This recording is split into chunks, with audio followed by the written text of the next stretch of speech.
Donc voilà, je m'appelle Jean-Yves, je suis belge, je suis marié avec Anne depuis presque 48 ans et nous avons 7 enfants et 13 petits-enfants. Au cours de ce week-end, de vous parler de mon grand ami, l'Esprit Saint, qui est aussi votre grand ami. Et je ne suis pas jaloux. S'il est aussi votre grand ami, ça me fait plaisir. En fait, j'ai eu la chance de rencontrer l'Esprit Saint tôt dans ma vie. Déjà à l'école, j'étais dans une école catholique, et le directeur de mon école était un amoureux de l'Esprit Saint. C'était très rare à l'époque. Je me souviens encore quand il a circulé dans les classes de l'école primaire pour dire qu'il y allait avoir un concile œcuménique. Vous imaginez, j'avais 7 ans. Qu'est-ce que c'était que l'œcuménique? Et que le pape demandait qu'on prie pour une nouvelle Pentecôte. Il était rayonnant. Et c'est lui qui m'a préparé à ma confirmation. Alors tout à l'heure, en entrant, j'ai rencontré des jeunes qui se préparent à la confirmation. C'est une grâce exceptionnelle. Et alors, ces jeunes à qui je disais, j'ai fait ma confirmation à 11 ans, elle m'a dit, mais alors, ça c'est tout quand même. Et est-ce que ça a apporté du fruit? Là, je suis là. Mais d'autres choses se sont passées, je vais vous raconter. Donc, quand nous étions fiancés, ma femme et moi, elle m'a invité à la messe des jeunes de sa paroisse. Et un jour, quelqu'un est venu parler du renouveau charismatique.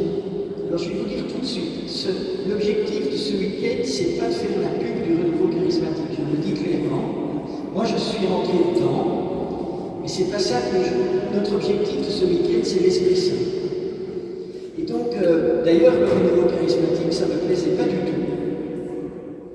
Je n'en voulais pas, c'était pas ma tasse de thé.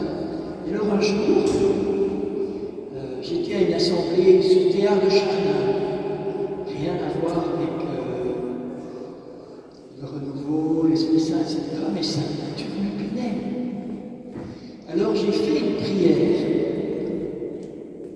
au Seigneur. Je lui ai dit, si tu veux que je demande de faire l'expérience d'une nouvelle Pentecôte personnelle, je te demande un signe. Prière folle. J'ai désigné un garçon qui était assis devant moi, je ne voyais que de dos. J'ai dit, si ce garçon vient prier pour moi avant la fin de cette journée sur Théâtre Chardin, alors je demanderai de faire l'expérience d'une nouvelle Pentecôte personnelle. Il n'est pas venu. C'est comme risqué comme prière. Hein?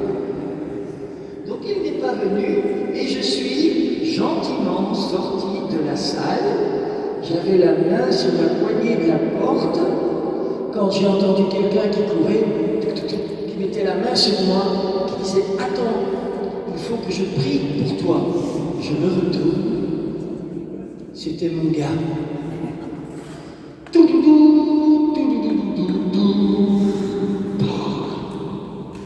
J'ai vraiment découvert que Dieu existait.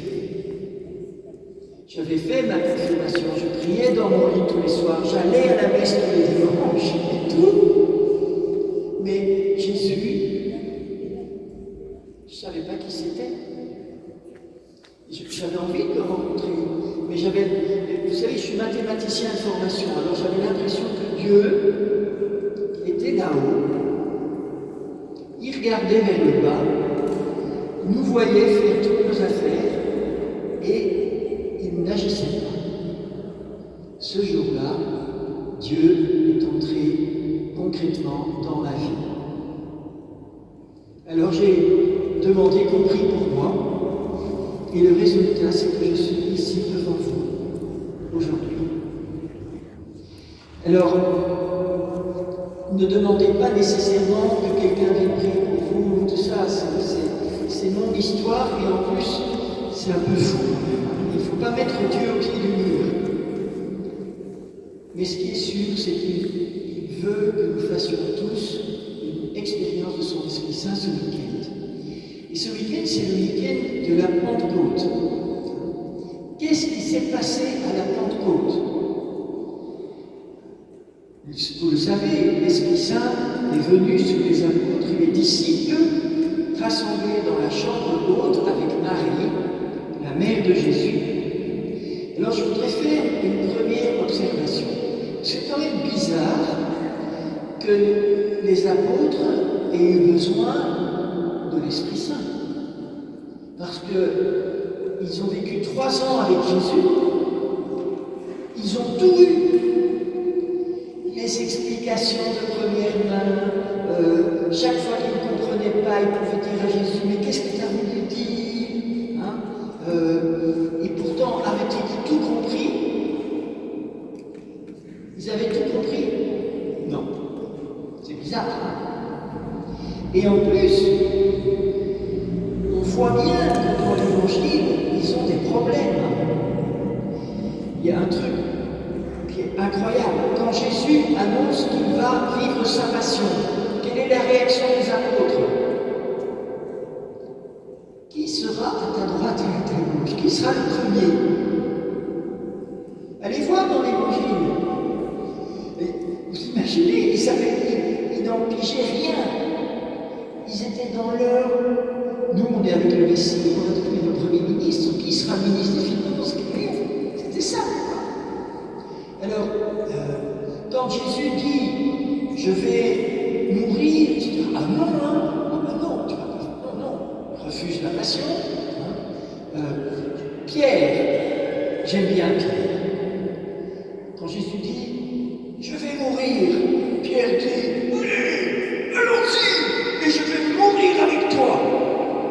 Prends ton épée. » Et dès que les gens arrivent, qu'est-ce qu'il fait, Pierre? C'est vrai qu'il coupe l'oreille du serviteur du grand prêtre et puis il se cache. Et quand on lui dit, mais toi, t'es un mec là, t'es un Galiléen. Non, mais si, mais non. Et alors le coq chante. Voilà qui étaient les apôtres. Et puis après la mort de Jésus, parce que aussi, qui était au pied de la croix? On parle toujours de la place de la femme dans l'Église. Eh bien, les femmes, elles y étaient.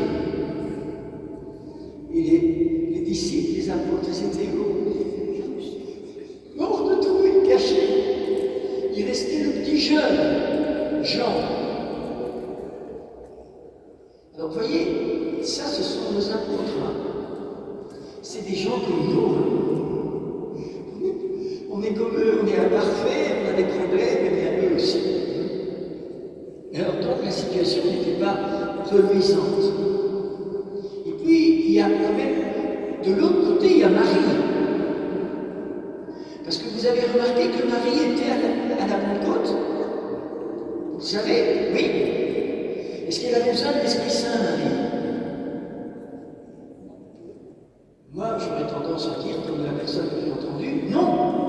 Pourquoi non? Écoutez, elle est l'Immaculée Conception. Ça veut dire que l'Esprit Saint a arrangé les choses pour qu'au moment de sa conception, elle soit libre du péché originel. C'est une grâce de l'Esprit Saint extraordinaire que personne n'a eue. Et ensuite, discuter avec les enfants à table pour savoir qu'est-ce que c'est l'Assomption, qu'est-ce que c'est l'Annonciation. À l'Annonciation, l'ange Gabriel vient et l'Esprit Saint la prend sous son ombre et elle conçoit le Fils de Dieu en son sein. Mais est-ce qu'il y a moyen de recevoir plus l'Esprit Saint que ça? Eh bien oui, à la Pentecôte, elle est là. Elle qui pourtant est, entre guillemets, l'épouse de l'Esprit Saint. Alors pourquoi je vous dis ça? Eh bien parce que on peut se dire, la Pentecôte, c'est pour les autres. Moi, j'en ai pas besoin. Alors, je ne sais pas dans quel groupe vous placez. Dans le groupe des apôtres, plein d'imperfections, qui essayent de bien faire et qui se trompent, et tout ça, et ils ont vraiment besoin de l'Esprit Saint. Ou bien peut-être que vous êtes dans le groupe des maris, qui sont déjà tellement remplis d'Esprit Saint qu'ils n'ont besoin de rien, et pourtant, Marie était là à la Pentecôte. Et donc, Jésus promet à ses apôtres l'Esprit Saint. Il dit, juste avant l'ascension, vous allez recevoir une force, celle de l'Esprit Saint qui descendra sur vous. Vous serez alors mes témoins à Jérusalem, dans la Judée, la Samarie et jusqu'aux extrémités de la terre. Si nous sommes ici aujourd'hui, c'est parce que cette parole s'est accomplie et que Saint Paul, on a eu, je ne sais pas si vous allez à la messe en semaine, mais on a eu cette parole dans les Actes des Apôtres, l'Esprit Saint lui dit, eh oh, tu traverses, tu vas en Europe. Et c'est à cause de l'Esprit Saint qu'on est croyants, parce que Saint Paul est venu évangéliser en Grèce et que tout est parti vers Rome et vers voilà. Et donc le jour de la Pentecôte arrive. Ils se trouvaient tous ensemble dans un même lieu quand tout à coup vint du ciel un bruit tel que celui d'un violent coup de vent qui remplit toute la maison où ils se tenaient. Ils virent apparaître des langues qu'on dit de feu. Elles se partageaient et il s'en posa une sur chacun d'eux. Tous furent alors remplis de l'Esprit Saint. Ils commencèrent à parler en d'autres langues selon que l'Esprit leur donnait de s'exprimer. Alors on voit ici deux symboles de l'Esprit Saint, le vent et le feu. Le vent, c'est un mot hébreu qui est féminin, roua. Et ça veut dire vent, souffle. Et Jésus nous dit, on ne sait ni d'où il vient, ni où il va. Le feu, c'est le feu de l'amour, parce que l'Esprit Saint est amour. Et j'aime beaucoup le fait que dans la cathédrale, il y a déjà le feu. Ça flambe déjà dans le cœur. Et donc j'espère que ça va flamber par là après aussi. On n'est pas obligé de transporter les spots qui éclairent en rouge. C'est nous qui allons éclairer en rouge. Alors ce qui me touche beaucoup dans cette description de la Pentecôte, c'est que le texte nous dit le vent remplit d'abord toute la maison. C'est quoi la maison? C'est l'Église. L'Esprit Saint commence par remplir l'Église et ensuite il descend sur chacun. C'est le même feu qui se pose sur chacun des apôtres. Alors, le résultat ne se fait pas attendre. Il y a eu un sacré bouquin, carrément un tremblement de terre qui n'a pas cassé la maison. Mais les gens viennent voir. Alors Pierre sort et se met à leur parler. Pierre, c'est celui qui avait tellement peur des Juifs qu'il fermait la porte à clé pour se protéger. C'est dans l'Évangile. Il sort devant 5000 personnes et il ose dire que toute la maison d'Israël le sache avec certitude.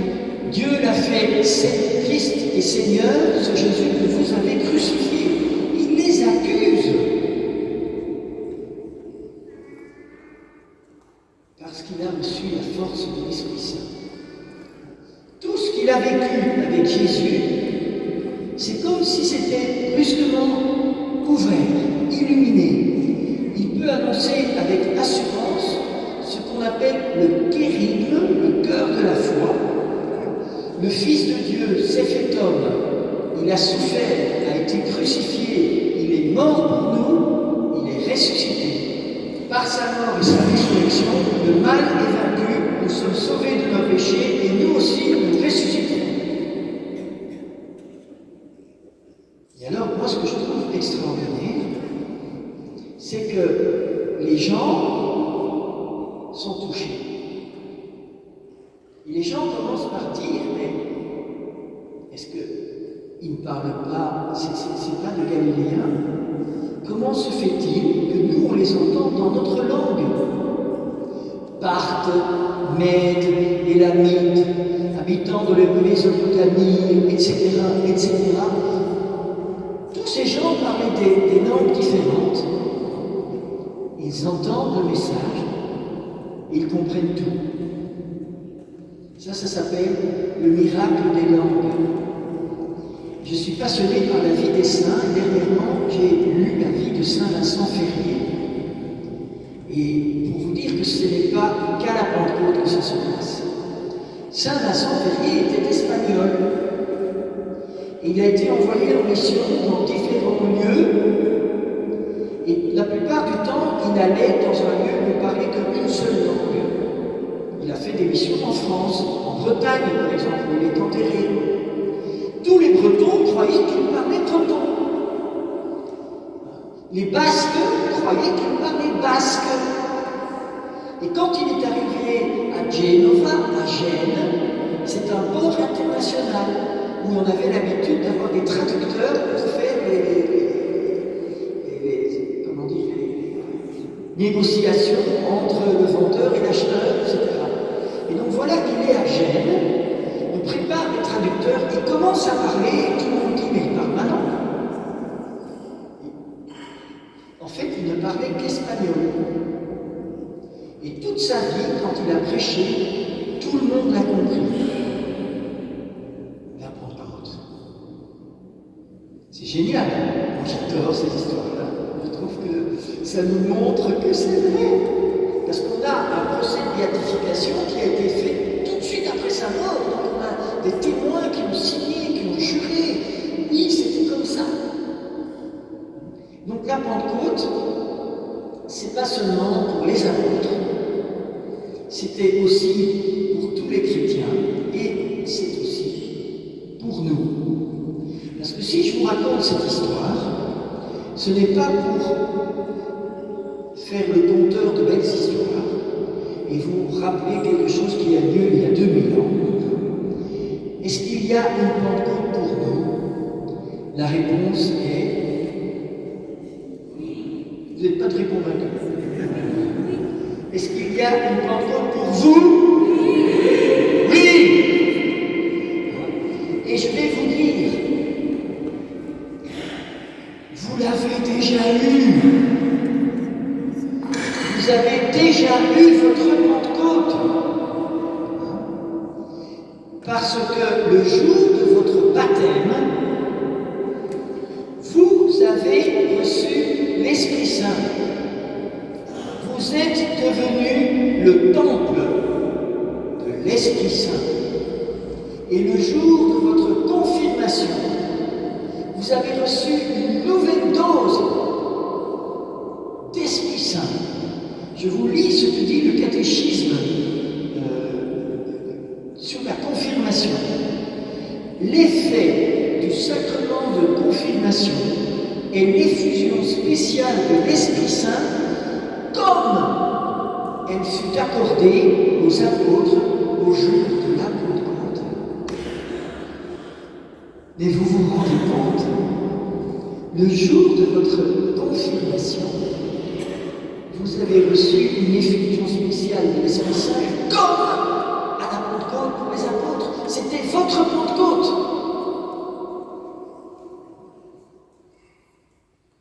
Alors, un jour que je parlais avec un prêtre, je disais, moi je demande, je veux la même chose que les apôtres à la Pentecôte.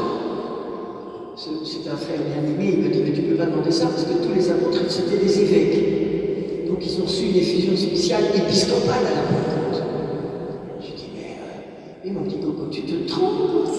Dans le catéchisme, c'est écrit autre chose.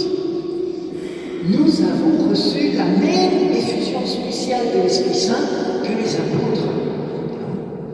Alors, du coup, je voudrais vous dire quelque chose qui a transformé ma vie.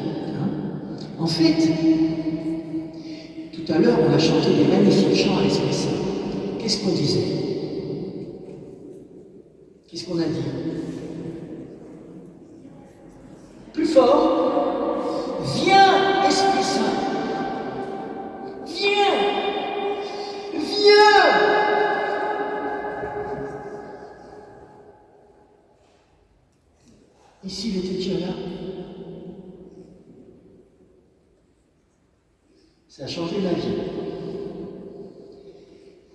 J'ai reçu cette Pentecôte nouvelle dans ma vie, mais j'ai continué tout le temps à dire, comme s'il était dehors.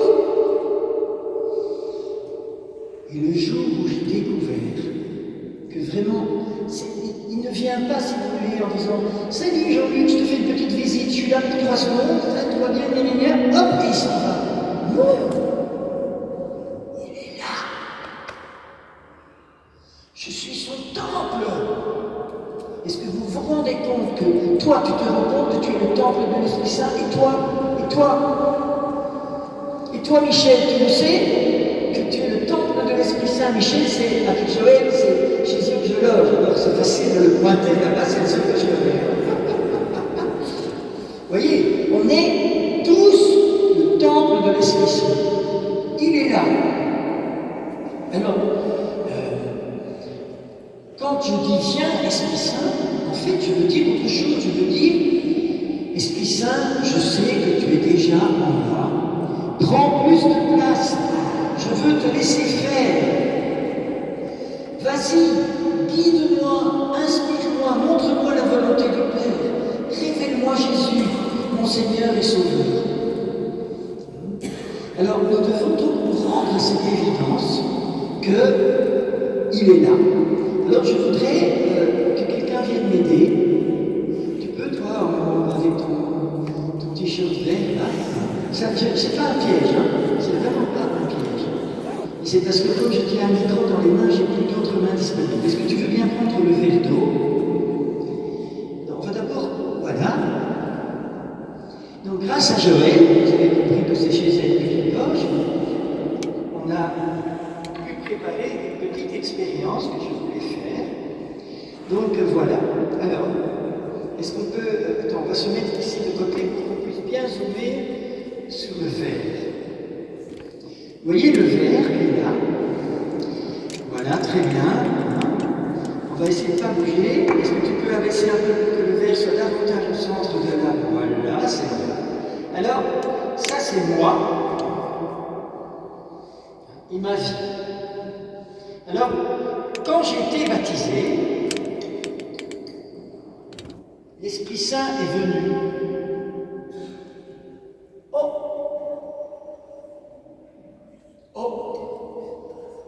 Alors, je vois quand même que l'eau a un peu changé de couleur, il y a eu un effet. Et puis, ensuite, je vais recevoir une autre dose pour la confirmation. Attention.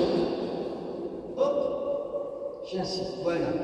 Bon, alors, ça, c'est l'état normal d'un chrétien baptisé confirmé.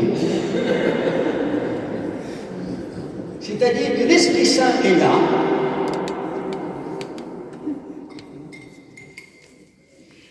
L'Esprit Saint est là, bien caché au fond. Oui, tu es là, l'Esprit Saint. Oui, tu fais quelque chose. Non. Pourquoi? Parce que tu ne me laisses pas faire. Alors, faire l'expérience d'une Pentecôte nouvelle et personnelle, c'est comme on dit dans mon pays, touiller. On dit ça chez vous, mélanger, touiller. Alors regardez, parce que en fait, j'ai mis du chocolat, normalement c'est du lait, hein, ça fait un vrai chocolat, mais si je me mets à mélanger,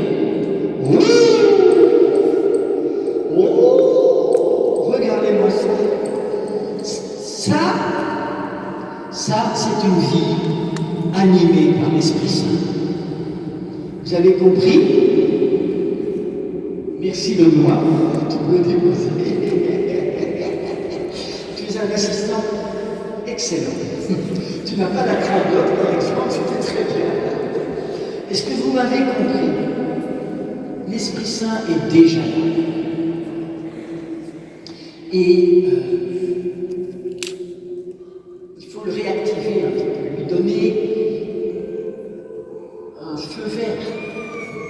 Alors, il y a le cardinal Cantalamessa, qui est le prédicateur de la maison pontificale, vraiment un ami du pape François.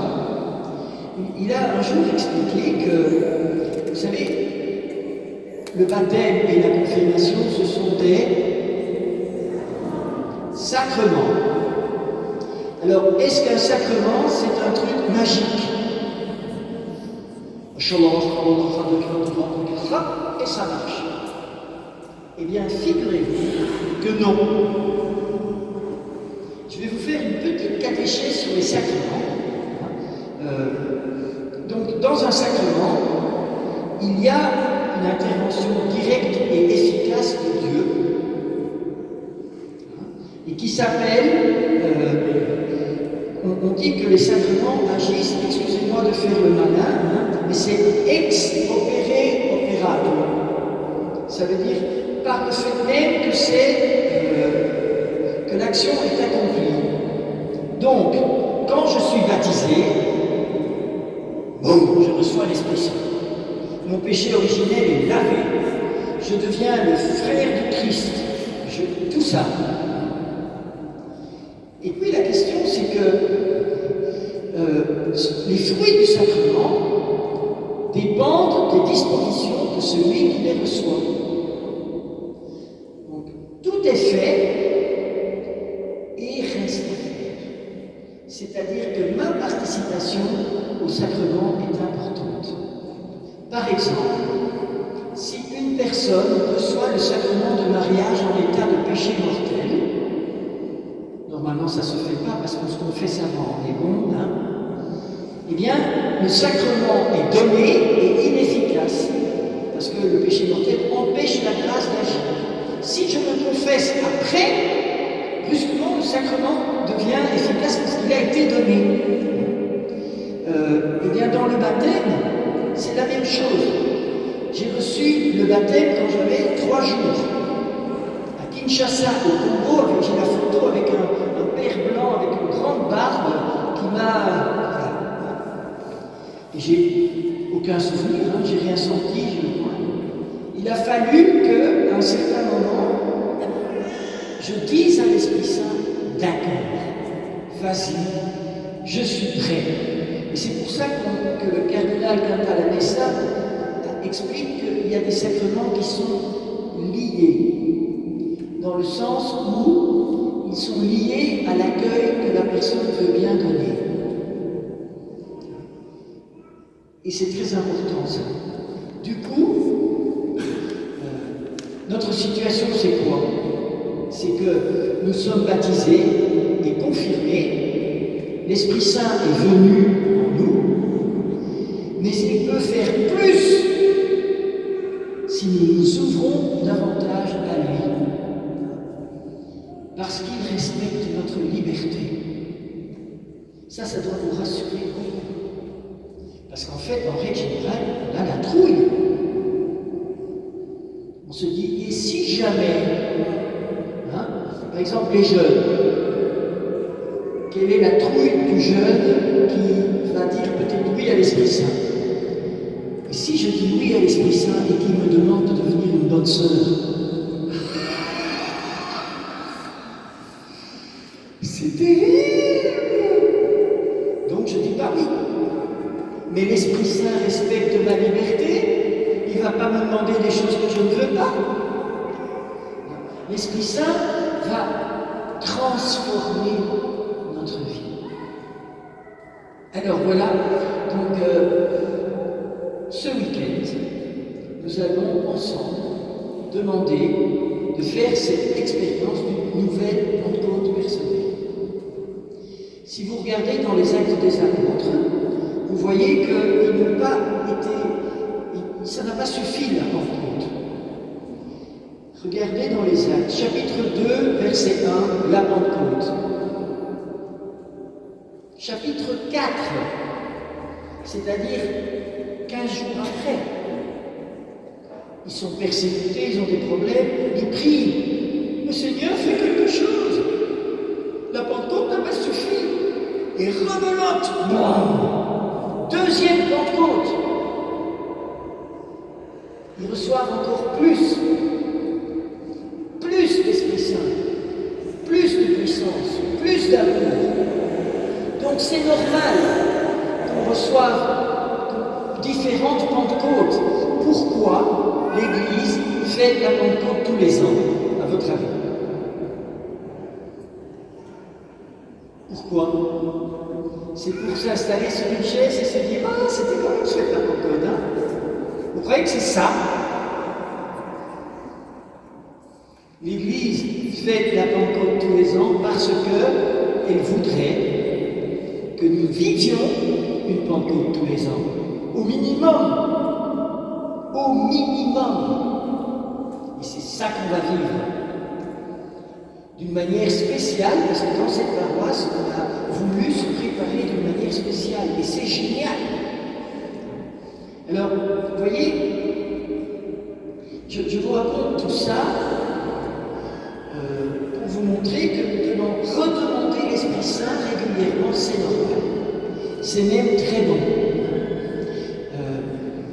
Et je voudrais... Quelle heure est-il? Il y a... Vous avez peut-être entendu parler du cardinal Journet. Il était suisse et il a écrit, ce que je vais vous lire a été écrit en 1936, avant le Concile Vatican II et tout ça. Alors il dit ceci, et moi j'ai trouvé ce texte tellement actuel. Au moment décisif de son histoire, l'Esprit Saint viendra au secours de son Église par des voies exceptionnelles. Je pense qu'on est à un moment décisif de l'histoire, de l'Église et du monde. Je n'ai pas besoin de faire le petit dessin pour voir tout ce qu'on a eu et qui est encore devant moi. Est-ce que vous voyez de quoi je parle là? On a besoin, on est dans le besoin. Alors, voilà ce que dit le cardinal.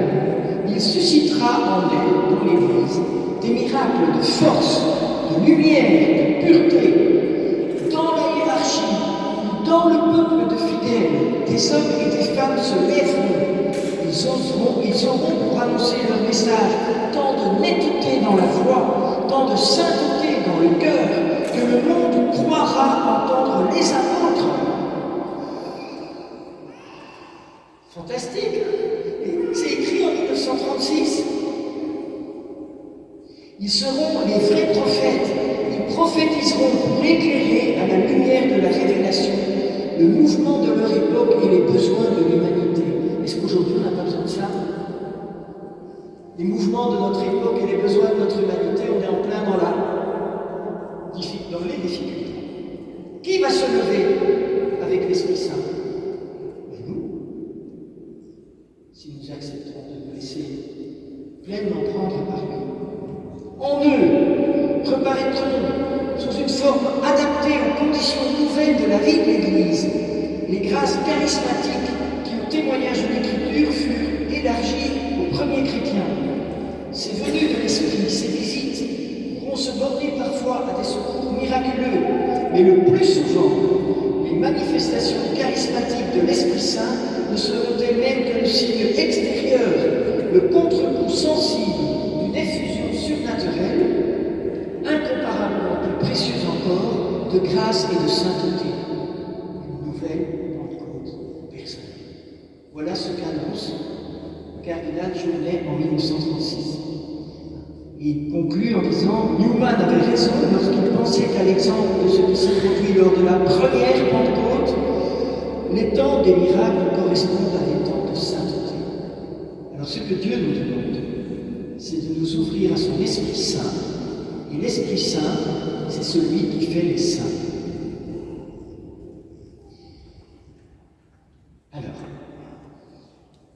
je vous propose de faire comme au chapitre 4 des Actes des Apôtres, de redemander l'Esprit Saint, de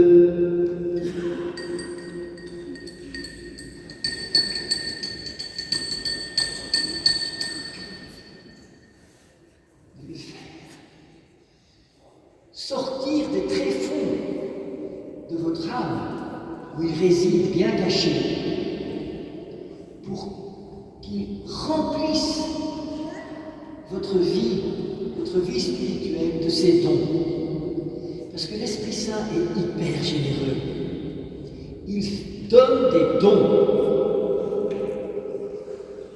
donne des dons. Je vous raconte une histoire qui s'est passée il y a 15 jours.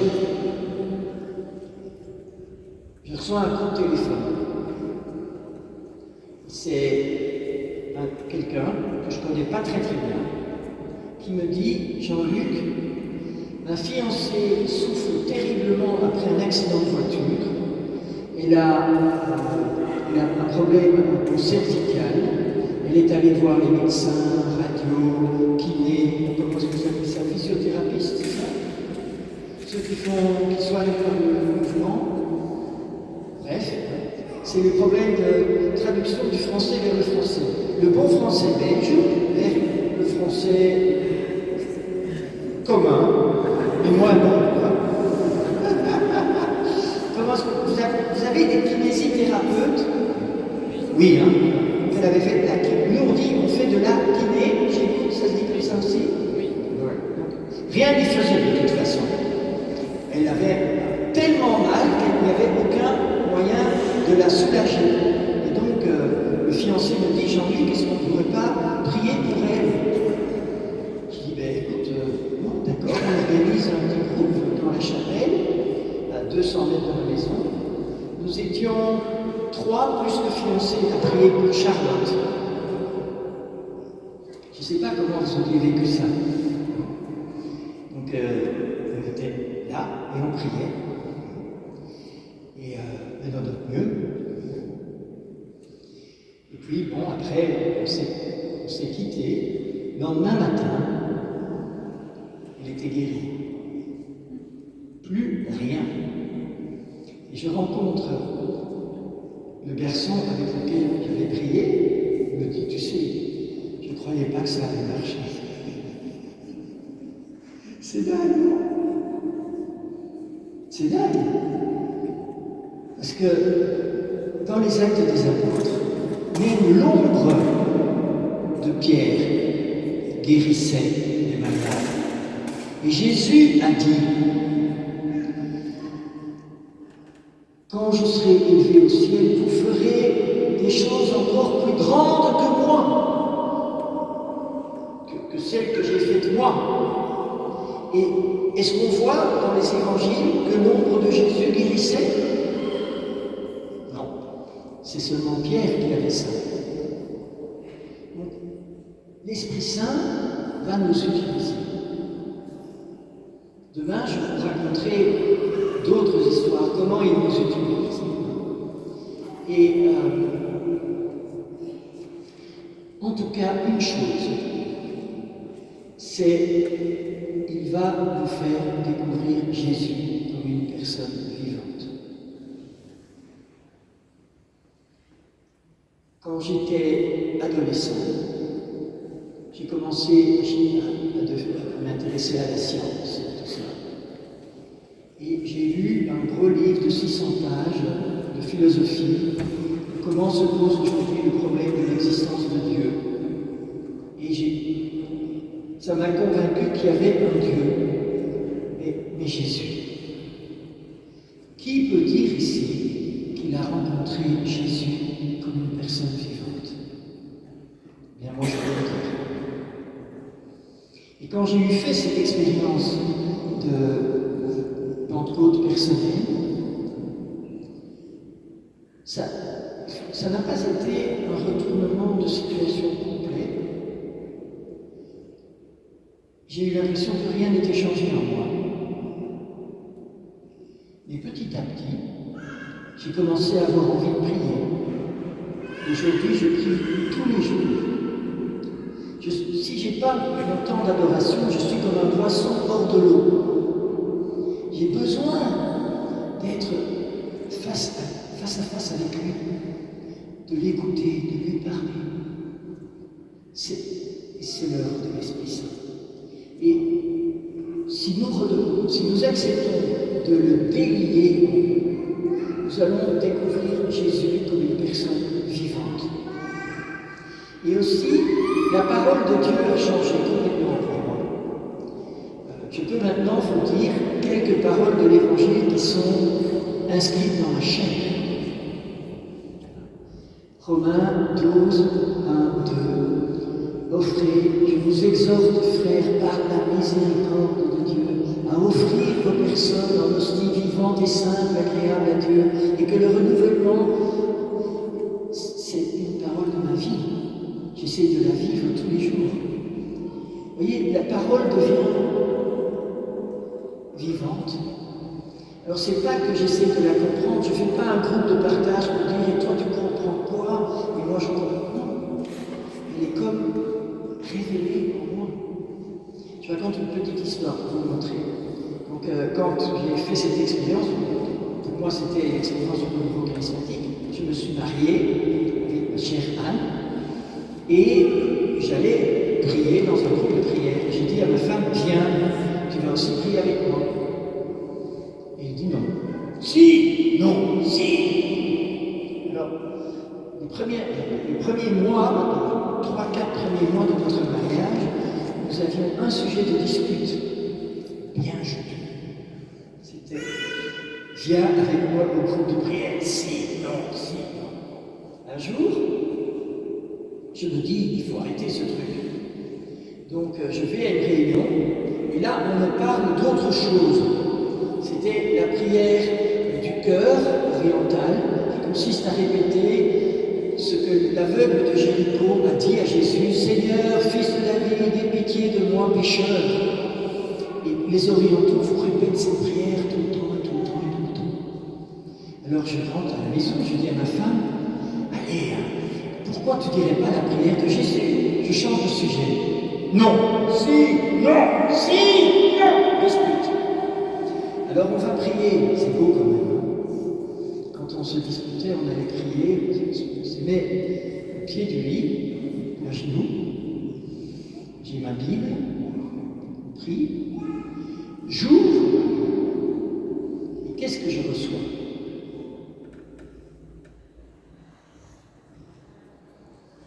La guérison de l'aveugle de Jéricho.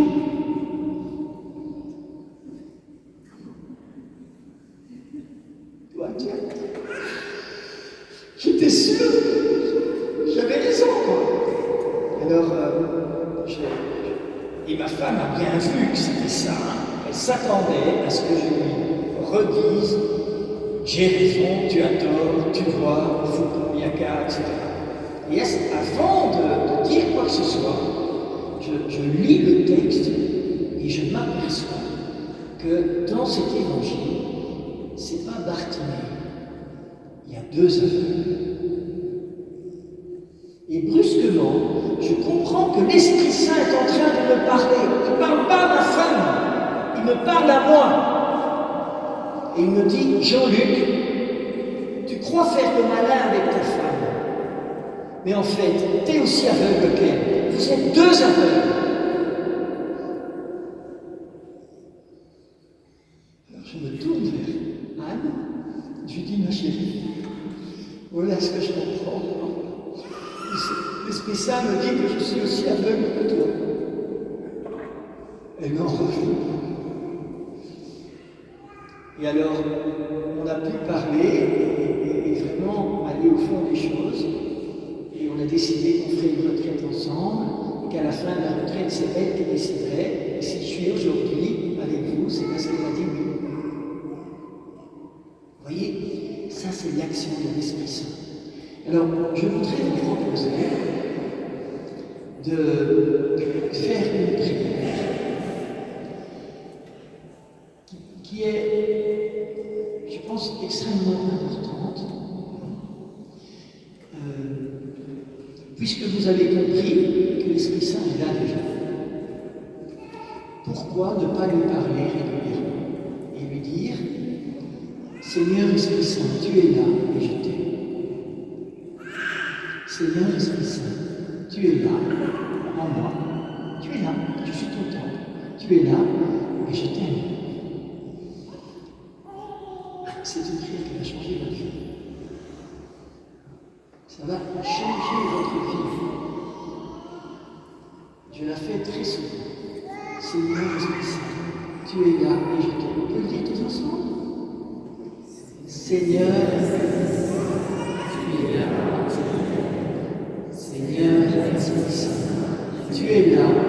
je t'aime. Alors c'est comme si c'est une prière très très courte. On peut la dire en marchant, on peut la dire entre deux activités, on peut la dire avant de décrocher son téléphone. Seigneur Esprit Saint, tu es là et je t'aime. Allô?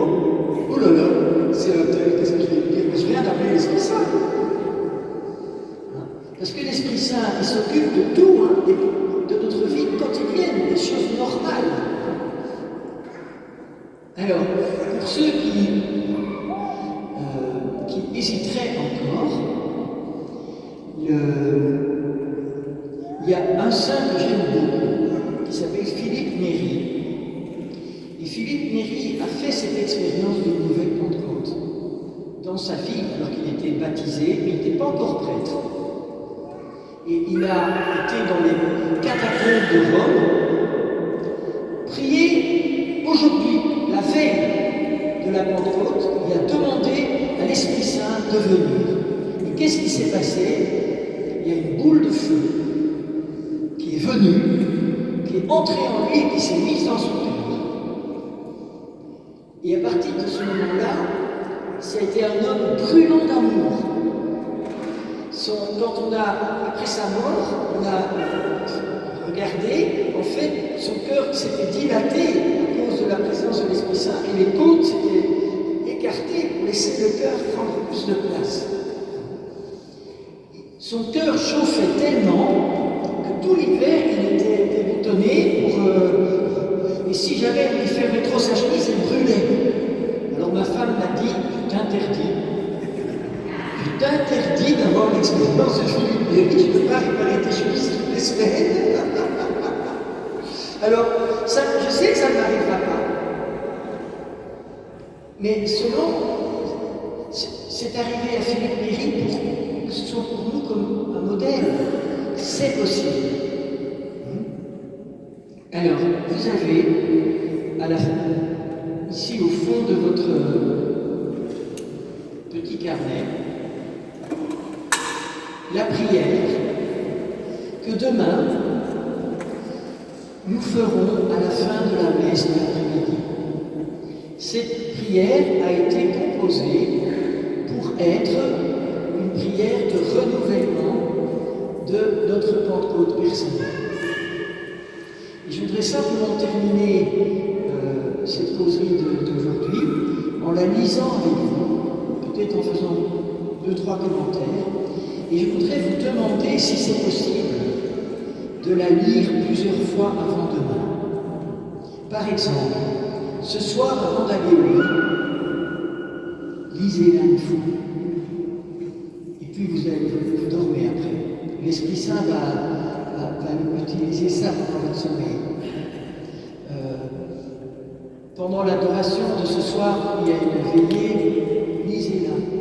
Essayez de commencer à faire de cette prière votre prière.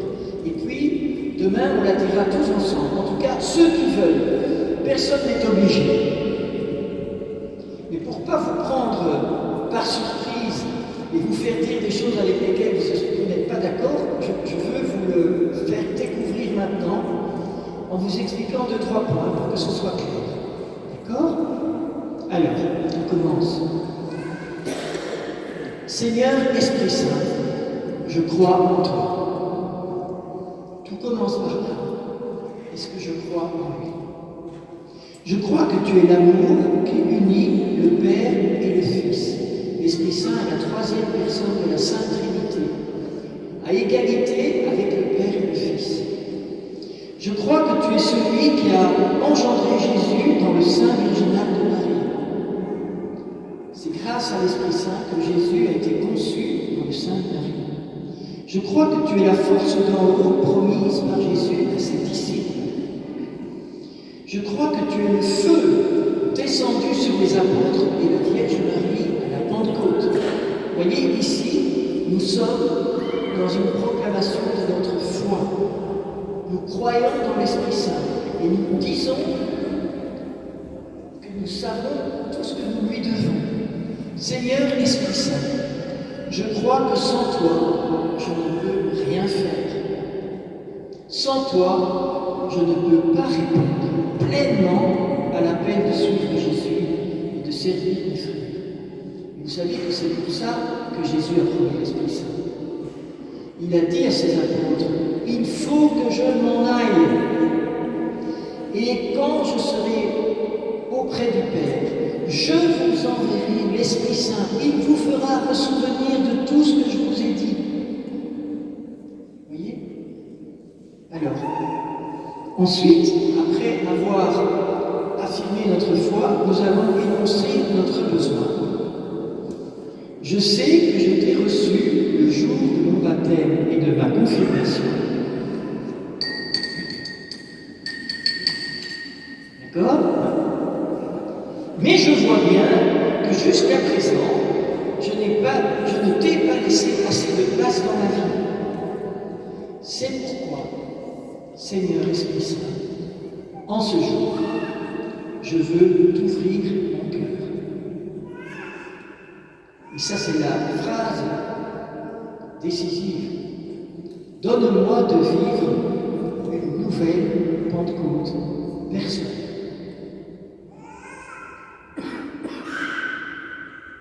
Viens prendre possession de ma vie, de mon corps, de mon âme, de ma volonté, de mon intelligence, de ma sensibilité. Vous voyez? Prends possession de tout.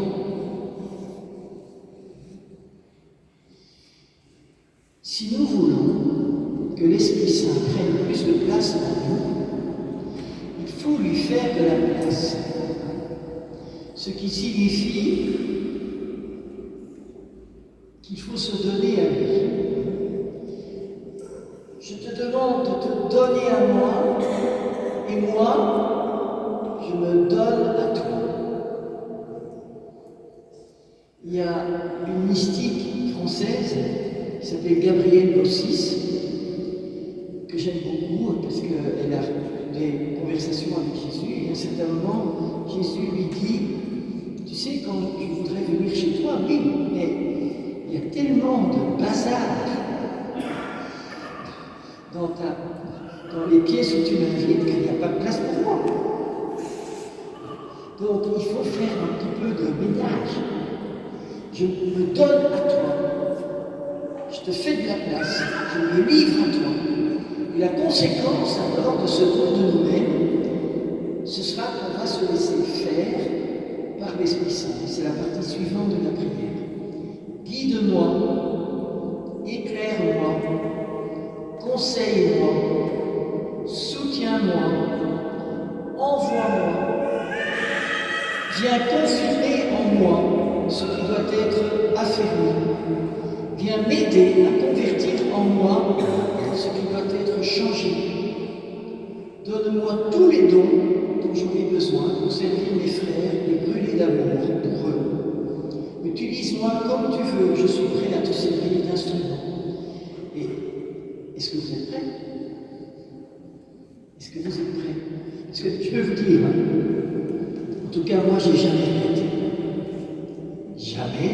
regretté de l'avoir laissé me prendre. J'ai eu une vie incroyable. Il m'a fait voyager dans le monde entier, j'ai rencontré des saints, j'ai vu des trucs incroyables. Parce que je lui ai dit, fais de moi ce que tu veux, donne-moi les dons dont j'ai besoin pour te servir. Et ça, c'est extraordinaire.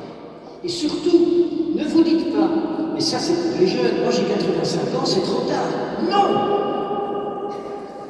C'est jamais trop tard. Dieu a un plan d'amour sur chaque personne ici présente, quel que soit son âge, quel que soit son passé. Dieu veut libérer chacun son Esprit Saint. Et ça va être quelque chose, une joie. Moi, ce que j'aime beaucoup, c'est une parole de Benoît XVI qui dit un autre nom de l'Esprit Saint, c'est joie. Est-ce que j'ai l'air triste? Est-ce que je vous ai donné l'impression que l'Esprit Saint, c'est un rabat-joie? Vous avez peur de l'Esprit Saint? Vraiment pas? Parce qu'il est génial, il est fantastique. Donc n'ayez pas peur. Alors, dans la prière, c'est bien aussi de demander demander à l'Esprit Saint d'enlever les obstacles. On peut aussi donner les obstacles à Jésus et à l'Esprit Saint. Seigneur Esprit Saint, je te remets toutes mes blessures. Qui n'en a pas? La vie nous a blessés. Qui n'a jamais souffert ici? Qui lève la main? Ok, hein? Donc vous avez tous des blessures dans le fil. Et il faut le faire. Et n'hésitez pas, quand vous lisez cette prière, à donner des noms particuliers. Moi, Seigneur Esprit Saint, je vous dis la vérité là. Je t'offre la maladie de ma fille aînée qui a fait que maintenant elle est paralysée, elle n'a plus que le bras droit qui bouge. Je t'offre ça. Je te remets ça. Et ce sont toutes nos blessures, nos craintes, toutes mes craintes. Parce que j'ai quand même toujours un tout petit peu peur. Et si jamais il me demandait eh bien, il ne fera pas. Il le fera autrement. Tous mes freins, tout ce qui m'empêche d'avancer, tous mes replis sur moi, soit ma force dans le combat, ma fidélité dans l'épreuve, ma joie dans le franc de moi-même. Montre-moi le chemin du bonheur et donne-moi de le suivre. Parce que, vous savez, Dieu n'est pas un père fouettard qui veut notre malheur. Il veut notre bonheur. Et ce que je me propose, c'est une expérience de bonheur. L'Esprit Saint et l'Esprit de joie et de bonheur. Alors on continue. Le désir de l'Esprit Saint, c'est de faire de nous des saints. Être un saint, c'est quoi? C'est quelqu'un qui va au ciel. Je ne suis pas en train de dire qu'il faut que toutes les niches qui ont été détruites ici par la Révolution française et les guerres de religion soient réhabitées par des statues qui vous représentent. C'est pas ça que je veux dire. Mais être saint, c'est accomplir notre vocation qui est d'aller au ciel. Rien que ça. Donc, en un mot, Seigneur Esprit Saint, sois toi-même la sainteté et fais de moi un témoin joyeux du Christ. Et on termine cette prière comme on l'a commencé par un acte de foi et de confiance. Esprit Saint, j'ai confiance en toi. Amen. Alors, on va avoir 10 minutes maintenant de silence, je crois. Je vous propose de relire cette prière, d'essayer de la faire vôtre, d'entrer dans ces mots pour que